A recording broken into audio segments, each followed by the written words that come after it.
146 सांग्रामिक। मागध सैन्य अत्यंत क्षतिग्रस्त हो उस रात के अभियान से लौटी। सम्राट और सेनापति आर्य उदाई उसके साथ नहीं थे। ये अत्यंत भयानक बात थी। वे दोनों शत्रु के बंदी हुए या युद्ध में मारे गए, इसका कोई सूत्र नहीं प्राप्त हुआ। केवल एक सैनिक ने सेनापति उदाई को बंदी होते देखा था, परंतु सम्राट के संबंध में कोई भी कुछ नहीं बता सका। सोमप्रभ ने सुना तो हतबुद्धि हो गए।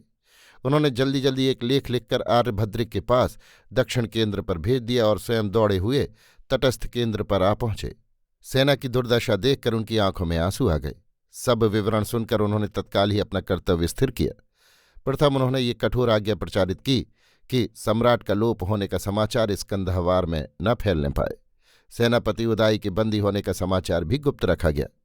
आहतों की जो व्यवस्था हो सकती थी उन्होंने फुर्ती से कर डाली।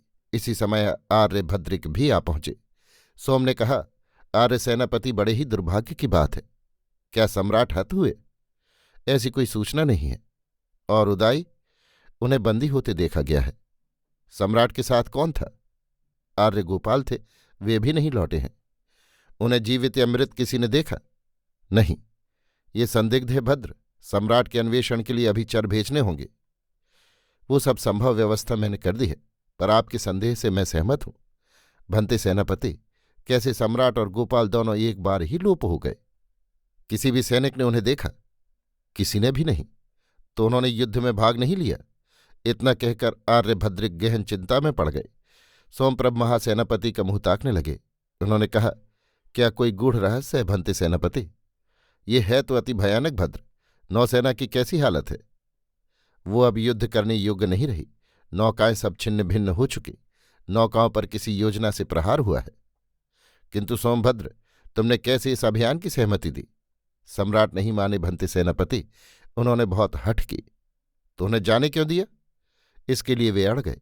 उन्होंने इस अभियान की योजना स्वयं बनाई थी, नेतृत्व भी स्वयं किया था। आर्य उदाई को सहमत होना पड़ा और मुझे भी स्वीकृति देनी पड़ी, परंतु ऐसी दुर्घटना की तो संभावना न थी। यदि सम्राट हत हुए तो भंते सेनापति अति दुर्भाग्य का विषय होगा। भद्र सोम, यदि सम्राट हत हुए तो जम्बूद्वीप की अपार क्षति होगी। पूर्व का साम्राज्य भंग हो जाएगा। यदि बंदी हुए? पर किसी ने देखा तो नहीं।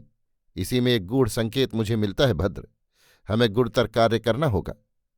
मैं प्राणांत उद्योग करूंगा भंते सेनापति। आश्वस्त हुआ भद्र। अब हमें मागध सैन्य को स्वतंत्र भागों में विभक्त करना होगा। एक भाग तो तुम लेकर वैशाली को निर्दयतापूर्वक रौंद डालो। दूसरे भाग को लेकर लिच्छवी महासैन्य पर घोर संकट उपस्थित करूंगा। उसका वैशाली से संबंध विच्छेद करना होगा। मैं एक भी लिच्छवी भट्ट को जीवित नहीं लौटने दूंगा। और मैं भी एक भी हर्म, एक भी प्रासाद, एक भी अट्टालिका वैशाली में खड़ी नहीं रहने दूंगा। मैं सबको भस्म का ढेर बनाकर वैशाली को खेत बनाकर उस पर गधों से हल जुतवाऊंगा। तभी सत्य प्रतिकार होगा भद्र। सम्राट मृत हो या बंदी, जम्बूद्वीप का पूर्वी द्वार भंग नहीं हो सकता। जब तक ये ब्राह्मण खड्गहस्त जीवित है, मगध साम्राज्य अजेय अखंड है। महासेनापति भद्रिक का अंग प्रत्यंग क्रोध से कांप उठा। उनके नेत्रों से एक तीव्र ज्वाला सी निकलने लगी। उन्होंने उसी समय सब सेनापतियों, नायक, उपनायकों को बुलाकर एक अत्यंत गोपनीय युद्ध मंत्रणा की। सम्राट का लोप होना यत्न से गुप्त रखा गया। सेनापति उदाई आहत हुए हैं, ये प्रचारित किया गया। 147 द्विशासन। पाटलीग्राम के पूर्वीय भाग पर मागध सैन्य का अधिकार था और पश्चिमी भाग पर लिच्छवियों का। दोनों ओर से रह रहकर बाण वर्षा हो रही थी।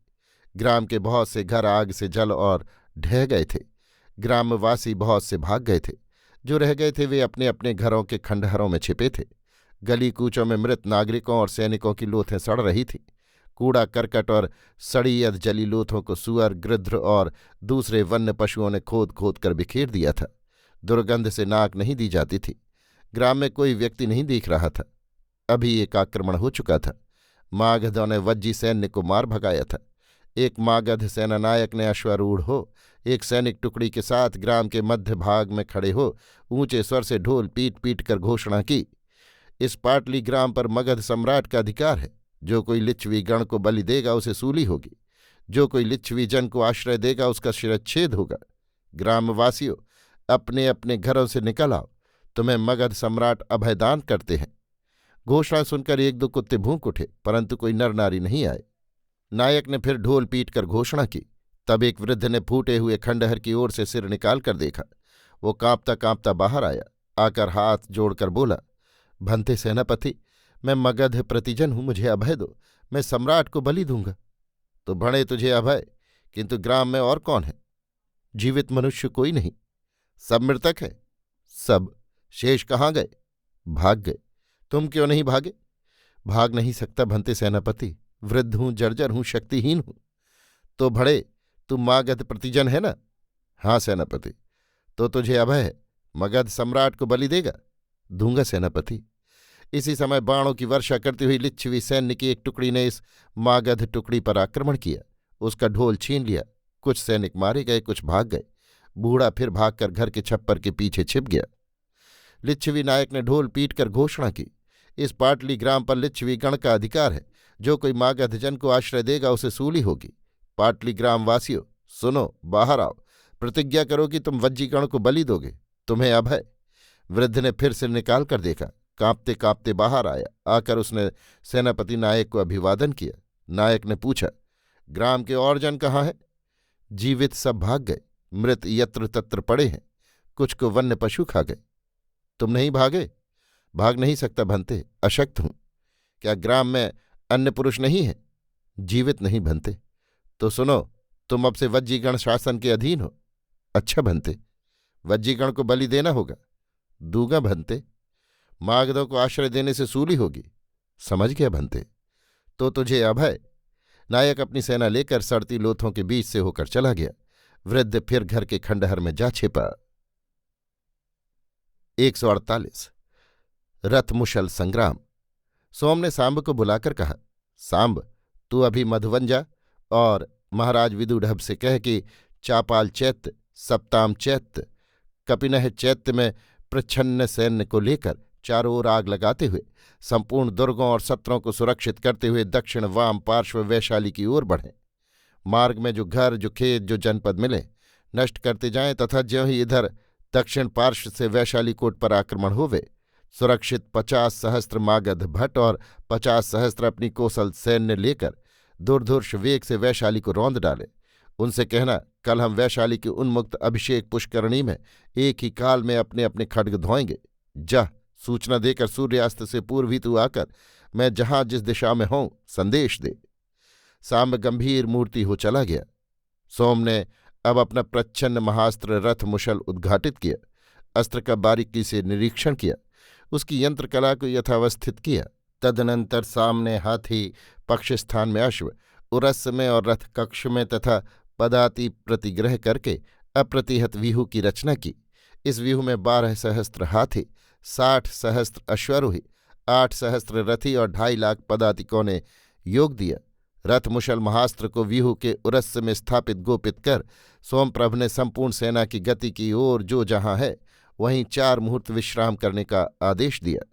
इसके बाद पाटली ग्राम तीर्थ पर आकर उन्होंने तीर्थ का निरीक्षण किया। पादिकों, सेनापतियों और नायकों को पृथक पृथक आदेश दिए। संकेत शब्दों, पताका संकेतों द्वारा व्यूह में अवस्थित सेना को अवसर पड़ने पर विभक्त करने, बिखरी सेना को एकत्र करने, चलती सेना को रोकने, खड़ी सेना को चलाने, आक्रमण करती सेना को लौटाने में, यथाअवसर आक्रमण करने में जिन जिन संकेत प्रकारों की आवश्यकता समझी, सबको सुव्याख्यात किया। इसके अनंतर कुछ आवश्यक लेख लिखकर उन्होंने आर्यभद्र के पास भेज दिए और फिर विश्राम किया। 3 दंड रात्रि व्यतीत होने पर सोम ने वैशाली अभियान किया। संकेत पाकर कौशलराज विदुढ़भ ने दूसरी ओर से चंद्रकार सैन्य विखेर कर वैशाली को घेर लिया। प्रभात होने से प्रथम ही घनघोर युद्ध होने लगा। इस मोर्चे पर काप्यक, गांधार और उनके भटों ने विकट पराक्रम प्रकट किया, परंतु सोमप्रभ लिच्छवी और गांधारों का व्यूह तोड़ गंगा पार उतर आए। उन्होंने रथ मुशल महास्त्र से अपना संहार कार्य प्रारंभ कर दिया। ये एक लोह निर्मित विराट का बिना योद्धा और बिना सारथी का रथ था। इस पर किसी भी शस्त्र का कोई प्रभाव नहीं होता था। ये रथ लिच्छवी सैन्य में घुसकर रथ, हाथी, अश्व, पदाति, घर हर में सभी का महाविध्वंस करने लगा। जो कोई इस लौह यंत्र की चपेट में आ जाता उसी की चटनी हो जाती। भारतीय युद्ध में सर्वप्रथम इस महास्त्र का प्रयोग किया गया था।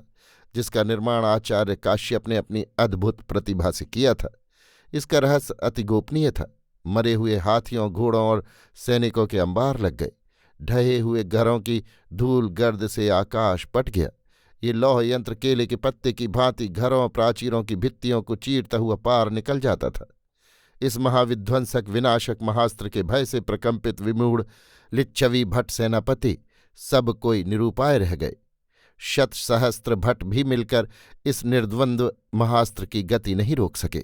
इस लोहास्त्र का संबल प्राप्त कर अजय मागधी सेना विशाल लिच्छवी सैन्य को चीरती हुई चली गई। अब उसकी मार वैशाली की प्राचीरों पर होने लगी। सहस्त्र भट्ट धनुषों पर अग्निबाण चढ़ाकर नगर पर फेंकने लगे। महास्त्र ने झील, तालाब और नदी के बांधों को तोड़ डाला। सारे ही नगर में जल प्रलय मच गई। आग और जल के बीच वैशाली महाजनपद ध्वंस होने लगा। लिच्छवी भट्ट प्राणों का मोह छोड़ युद्ध करते करते कट कट कर मरने लगे। सोमप्रभ निर्दय निर्भय दैत्य की भांति महानरसंहार करता हुआ आगे बढ़ने लगा। मागध सैन्य ने अब बहुत मात्रा में योगाग्नि और योग धूम का प्रयोग किया। औपनिषद पराघात प्रयोग भी होने लगे।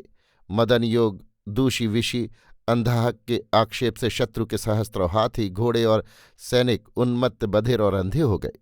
4 दंड दिन रहते सोमप्रभ वैशाली के कोट द्वार पर जा टकराए। इसी समय कौशलराज विदुडभ भी अपनी सुरक्षित चमू लेकर वैशाली की परिधि पार कर वैशाली के अंतःकोट पर आ धमके। उनके सहस्त्रों भट्ट सीढ़ियों और कमंद लगाकर प्राचीरों, दुर्गों और कंगूरों पर चढ़ गए। वैशाली का पतन सन्निकट देख महासेनापति सुमन ने स्त्रियों, बालकों तथा राजपुत्रों को सुरक्षित ठौर पर भेज दिया। इस समय संपूर्ण वैशाली धाएं धाएं जल रही थी और उसके कोट द्वार के विशाल फाटकों पर निरंतर प्रहार हो रहे थे। सेनापति सोमप्रभ हाथ में ऊंचा खड्ग लिए मागध जनों के उत्साह की वृद्धि कर रहे थे। शत्रु मित्र सभी को ये दिख गया था कि वैशाली का अब किसी भी क्षण पतन सुनिश्चित है। 149 कैंकर्य। इसी समय रक्तप्लुत खड्ग हाथ में लिए हुए गोपाल भट्ट ने सोमप्रभ के निकट आकर कहा, भंते सेनापति, सम्राट का एक आदेश है। सम्राट का समाचार सुनकर सोमप्रभ वेग से चिल्ला उठे, सम्राट की जय। उन्होंने कूदकर गोपाल भट्ट के निकट आकर कहा, सम्राट जीवित हैं? हैं भंते सेनापति। कहाँ? देवी अम्बपाली के आवास में। सोमप्रभ के हृदय की जैसे गति रुक गई। उसने थूक निगलकर सूखते कंठ से कहा, क्या कहा? कहाँ? देवी अम्बपाली के आवास में भंते सेनापति। क्या सम्राट बंदी नहीं हुए? नहीं भंते, वे स्वेच्छा से देवी अम्बपाली के आवास में गए हैं। आप कहते हैं यार, स्वेच्छा से? हाँ भंते सेनापति। सोम ने दांतों से होंठ काटे, फिर स्थिर मुद्रा से कहा, सम्राट का क्या संदेश है भंते? सम्राट का आदेश है कि देवी अम्बपाली के आवास की रक्षा की जाए। आवास पर लिच्छवी सैन्य ने आक्रमण किया है। किस लिए यार? सम्राट को बंदी करने के लिए। सोमप्रभ ने अवज्ञा से मुस्कुराकर कहा, इसी से भंते। फिर उन्होंने उधर से मुंह फेर लिया। बगल से तूर्य लेकर एक ऊंचे स्थल पर चढ़कर वेग से तूर्य फूंका। तूर्य की वो ध्वनि दूर दूर तक फैल गई। इसके बाद उन्होंने अपना श्वेत उष्णीश खड्ग की नोक में लगाकर हवा में ऊंचा किया। इसके बाद फिर 3 बार तूर्य फूंका। आश्चर्यजनक प्रभाव हुआ। मागध सैन्य में जो जहां था वहीं स्तब्ध खड़ा रह गया। शत्रु मित्र आश्चर्यचकित रह गए। युद्ध बंद हो गया। सोमप्रभ ने तत्काल सैन्य को पीछे लौटने का आदेश दिया। कराहते हुए घायलों और जलते हुए हर्मियों के बीच मागध सैन्य चुपचाप लौट चली। सबसे आगे अश्व पर सवार मागध सेनापति सोमप्रभ खड्ग की नोक पर अपने उष्णीश की धवल ध्वजा फहराता अवनत वदन जा रहा था। मागध स्कंधावार पर श्वेत पताका चढ़ा दी गई। वैशाली को सांस लेने का अवसर मिला। 150 महाशिला कंटक विनाश यंत्र। जिस समय मागध सेनापति ने दुर्धुर्ष वेग से वैशाली पर रथ मुशल अभियान किया था, उसी समय दक्षिण मोर्चे पर लिच्छवी सेनापति ने मगध महासेनापति आर्यभद्रिक को 3 ओर से घेर लिया था। लिच्छवियों के पास भी एक अद्भुत महास्त्र था। इसका नाम महाशिला कंटक था। इस यंत्र में कंकड़, पत्थर, घास फूस, काठ, कूड़ा, जो कुछ तुच्छ से तुच्छ साधन मिले उन्हीं को वो बड़े वेग से शत्रु पर फेंकता था और वो फेंका हुआ पदार्थ महाशिला की भांति शत्रु पर आघात करता था। मागध महासेनापति आर्यभद्रिक ने अपने व्यूह में हाथियों को पक्ष में और अश्वारोहियों को कक्ष में रख उरस्स में रथियों की स्थापना करके कठिन पारिपतंतक व्यूह की रचना की थी। ज्यों ही पूर्वीय सीमा भूमि में सोमप्रभ ने युद्ध छेड़ा, त्यों ही लिच्छवी सेनापति सिंह ने महाशिला कंटक विनाश यंत्र को लेकर मकर व्यूह रच मागध सैन्य पर आक्रमण किया। महाशिला कंटक विनाश यंत्र की प्रलयंकारी मार के सम्मुख मागध सैन्य का शीघ्र ही व्यूह भंग हो गया। महासेनापति सुरक्षित सैन्य को ले व्यूह के पक्ष में स्थित सैन्य संचालन कर रहे थे। विनाश यंत्र से उनके पक्षस्थ हाथी जब पटापट मरने लगे और शेष विकल हो अपनी ही सैन्य को रौंदते हुए पीछे भाग चले, तब आर्यभद्रिक के लिए सैन्य को व्यवस्था में रखना दुस्सह हो गया। अंततः उन्होंने धनुर्धर रथियों को चौमुखा युद्ध करने का आदेश दिया और स्वयं रक्षित सैन्य को ले 50 धनुष के अंतर पर पीछे हट भागी हुई अव्यवस्थित सेना का पुनर्संगठन करने लगे। साथ ही आसन्न संकट की संभावना से उन्होंने सहायक सैन्य भेजने के लिए सोमप्रभु को संदेश भेज दिया। परंतु लिच्छवी सेनापति सिंह ने चारों ओर से मागध सैन्य पर ऐसा अवरोध डाला कि मध्याह्न होते होते आर्यभद्रिक का अपने स्कंधावार और प्रधान सैन्य से संपूर्ण संबंध विच्छेद हो गया और वे चारों ओर से लिच्छवी कोल और कासियों की सेना से घिर गए। अब उन्होंने आक्रमण को रोकने तथा अपनी व्यवस्था बनाए रखने के लिए एक ओर हटना ठीक समझा, परंतु इसका प्रभाव उल्टा पड़ा। मागध सैन्य हतोत्साह हो गई।